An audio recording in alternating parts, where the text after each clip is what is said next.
Bonjour à tous, heureuse de vous retrouver pour la revue de presse de ce mardi 30 avril 2019. Les législatives du 28 avril 2019 sont toujours au cœur des discussions.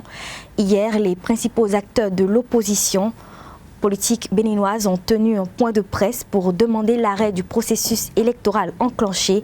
La dépêche informe que cette sortie médiatique a connu la présence des acteurs tels que les anciens présidents de la République, Boni Yayi et Nicéphore Soglo, la doyenne d'âge de l'Assemblée nationale, Rosine Vieira Soglo, Candide Azanaï et bien d'autres encore. Selon le quotidien Le Matinal, les chefs d'État béninois, Boni Yayi semble perdre son self-control qui lui a permis d'accéder à 2 reprises à la magistrature suprême.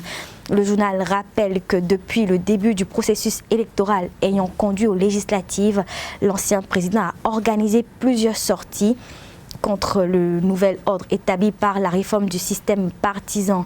Le Matinal écrit que les agissements et les propos de Boni Yayi ne sont pas dignes d'un ancien chef d'État qui, de surcroît, était chef de mission des observateurs de la CEDEAO lors de la présidentielle récente au Sénégal.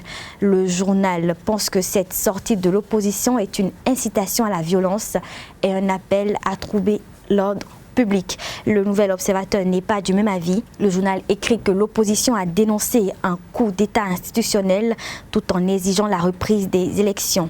Le nouvel observateur rappelle également que lors de ce point de presse, les acteurs de l'opposition se sont réjouis du boycott du scrutin du 28 avril 2019 par le peuple béninois. Toujours au lendemain du scrutin, le parti Union démocratique pour un Bénin nouveau, UDBN, a publié un communiqué pour donner son appréciation suite au déroulement des élections. Le parti a noté un manque d'engouement des populations et des actes de violence enregistrés dans certaines circonscriptions électorales. Des actes qui, selon l'UDBN, ne sont pas de nature à participer au développement. Matin Libre souligne que le parti appelle les forces vives de la nation à de franches consultations avant le 15 mai 2019. Des consultations pour le triomphe de la démocratie et une meilleure représentativité des Béninois à la 8e législature. C'est ce qu'écrit le quotidien Le Meilleur.